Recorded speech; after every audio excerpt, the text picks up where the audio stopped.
Okay, welcome back, class. This is Unit 2. Unit 2 is exploring the biological basis. It is Unit 3 in your textbook, so don't get confused on that. The textbook splits it up into 3 big sections. It splits it up into 2A, which is the neural processing and the endocrine system, which we'll spend about a week on. 2B, which explores the brain, which is what we'll look at next unit. And then 2C, which is going to look at genetics and evolution. So let's get started in the first part.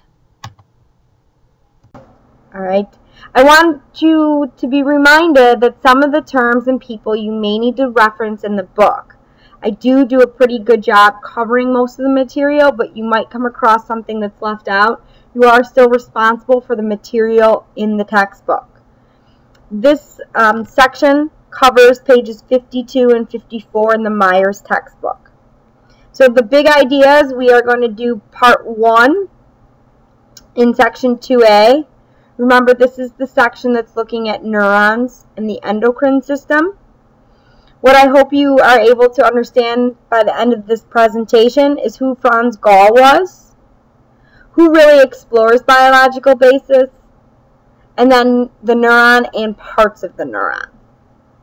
So let's kind of looking at the brain. The early studies of people who studied the brain was this man named Franz Gall. He studied pheneurology, which he believed in the 1800s that the skull and bumps on the skull impacted our behavior. So if we had a certain bump in the front portion of our brain, it may mean that we are more prone to be smarter. Okay? There were 29 distinct areas, 29 societies that traveled around the world preaching his theory. He really believed that he had a good idea here. What we found out today is the size of your brain and the bumps on your brain don't really necessarily lead to anything. But pheneurology highlighted the idea that maybe a certain area of the brain is responsible for certain types of behavior. So the back of the head, let's say today, okay, the back of the head is responsible for vision. Right? And now we know that that region, that small region in the back of the head, is specifically for just vision. Okay, so getting into who explores the brain today, they are called biological psychologists. And we covered this in Unit 1. All right? We studied the biopsychosocial model. So how does all of this tie into Unit 2? Well, the bio section is what we're going to be spending a lot of time on in the next couple weeks, exploring how the brain works and the specific structures of the brain. And biological psychologists are really responsible for that. They study the link between the biological activity and the psychological activity. They continue to expand our knowledge and understanding on sleep and dreams, understanding depression, schizophrenia, what causes us to be hungry, what causes our sex drives to kind of fluctuate. It looks at stress and different diseases, and we're still learning more and more every single day in how our brains are changing and adapting. Now we're at the smallest structure of the nervous system. Okay, these are neurons, and what neurons is they help send messages from your brain to your toes. Okay, from your brain to your stomach. Right? They're nerve cells. So many of you have explored cells in science class. This is basically a cell for the brain and for your behavior. The central nervous system, which is composed of all neurons in the brain, is also made up of glial cells. And these are the cells that are also work with the neuron to help take care of them. So you may see that word come across. They're also cells. So there's different types of neurons that you do need to know. Okay, first one is sensory neurons. They carry messages from the body's tissues to the sensory organs, and then they go inward to the brain and the spinal cord for processing. So let's say I just stepped on a tack. All right, before I even register that that's pain, okay, that message goes from my toe to my nerve, okay, up my leg on the nerve, to the spinal cord, all through a sensory neuron, okay, and then it goes up to the brain. Okay, once it gets up to the brain, what it travels on is the message then travels to an inner neuron. And these are neurons that communicate within the brain. Okay, so they're going to send that message to your inner neuron. Then the inner neuron is going to send the message to motor neurons. And these are then messages that help send, hey, a message to the bottom of your foot, and may tell you, oh my gosh, pain, and might have your leg reflex to move away from the tack or pull away from what you just stepped on. So these are messages that are outgoing from the brain to the muscles or the glands. So make sure you're able to define each of these and make sure you can give an example of how they're used. So a neuron, you might want to take a look, draw this in your notes if you haven't already. A neuron we talked about is a nerve cell. A neuron consists of many different parts. The first part we're going to look at here is the cell body. The cell body is the support center for the cell. It has a nucleus, which is the control center. It also has some little branches that kind of branch off of the cell body. These are known as dendrites.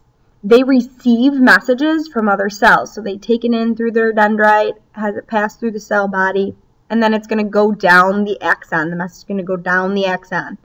The axon then is responsible for passing messages to other cells. You have here at the end of the axon is the terminal branches. These form junctions with other neurons. So right here at the end, this branch here would latch onto another dendrite of another neuron.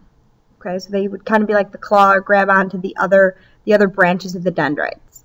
You have to know that the myelin sheath covers some of the axon and it helps speed up the messages in which they're sent.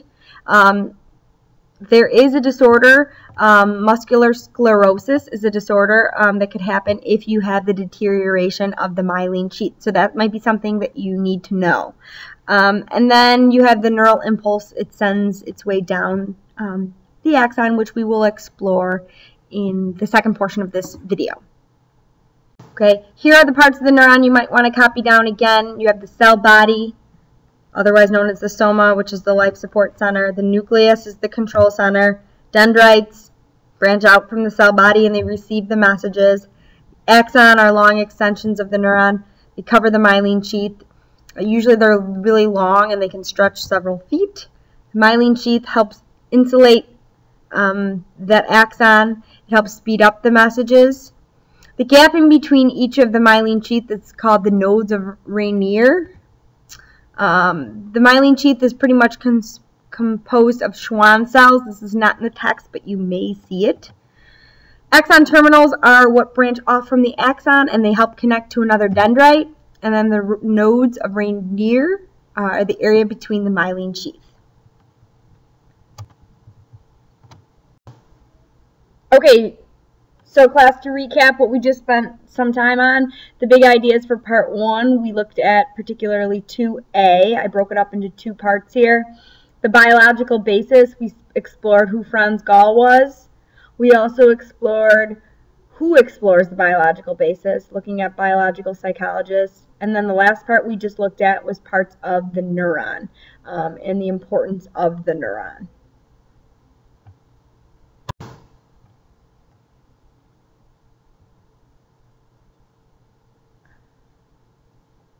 Okay, so now I broke it up into the second part of 2A.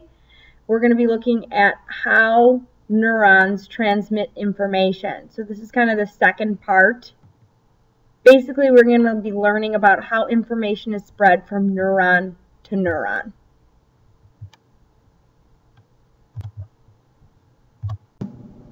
All right, neural transmission. The neurons are transmitting information. One thing you need to understand is the neurons begin at what's known as a resting potential. Okay, so neurons begin where there are more positive ions outside the neuron and more negative ions in. So I have my image down here. And this image, this long tube, that's the axon. And what you could see along the axon is there's more positives outside and the negatives are in. This is what's known as resting potential. Okay, so what is an ion? Ions are electrically charged atoms. They could either be positive, as we see the sodium, and negative, we see the potassium. Ions help create electricity that allows action potential to occur. So when the switching of these two axons starts taking place within the neuron, charges are going to be starting to spread and movement's going to start occurring. Okay, so action potential is a brief electric charge that travels down the axon and is generated by the movement of positively charged atom in and out of the channels in the axon membrane. All right, so basically, essentially here we have our axon. All right, and action potential is when it's going to start happening when positives start entering and negatives start going out. Usually there's more positives outside, okay, and it wants to go to a less crowded space, so it enters the neuron. Okay. Ions are exchanged. Sodium is pumped in and potassium is pumped out. Neuron membranes are usually impermeable, but neurotransmitters weaken it. So I would say the exterior of the axon allows for information to be kind of crossed over. I can pull it up. Here's the gate, the sodium-potassium pump, allowing sodium to pass in and potassium to pump. So what helps the ions move from inside to outside is what's known as the sodium-potassium pump. Sodium-potassium pump is a mechanism by which ions are allowed to pass through the membrane, since the membrane is kind of, like we talked about, permeable to have the information go back and forth. Once the sodium ion starts entering, depolarization takes place. Depolarization occurs when positive ions enter the neuron, making it more prone to fire, which is the action potential.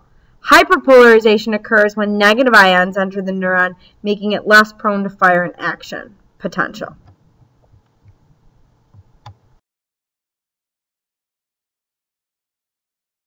So how do you know when a neuron will fire? How do you know how many positives you have to have that enter in order for action potential to take place? Well, it needs to cross what's known as a threshold.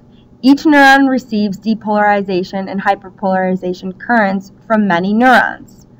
When the depolarizing currents, the positives, minus the hyperpolarization currents, the negatives, exceeds the minimum intensity, the threshold, the neuron fires an action potential.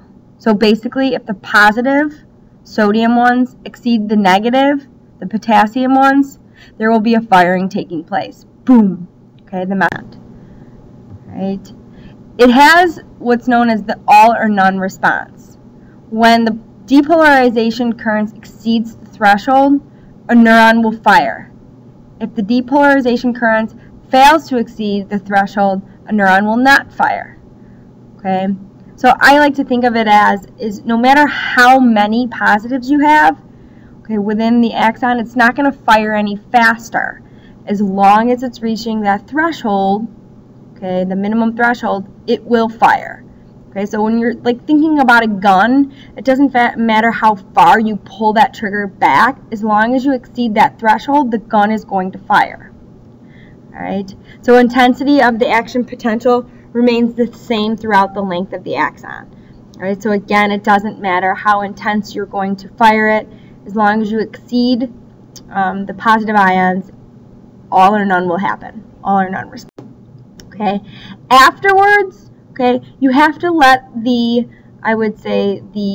ions balance themselves. So the refractory period after a neuron fires an action potential, it pauses for a short period of time to recharge. All right, so you can't keep hitting, pulling the trigger over and over and over again. You have to let the trigger or the gun like kind of reset itself. All right, so another one I always think of with this one is after you flush the toilet. Okay, the refractory period, you can't hit the knob again. You have to let the bowl charge back up, okay, which is known as kind of the refractory period. Sometimes if a neurotransmitters are not accepted into the receiving neurons, so the firing neuron absorbs the neurons back in. So sometimes there's neurons that are left over. The neurotransmitters are not accepted. Okay, the firing neuron's going to retake it back up. Okay, so again, this covered part 2 covered how information is transmitted. Okay, and I will see you in class.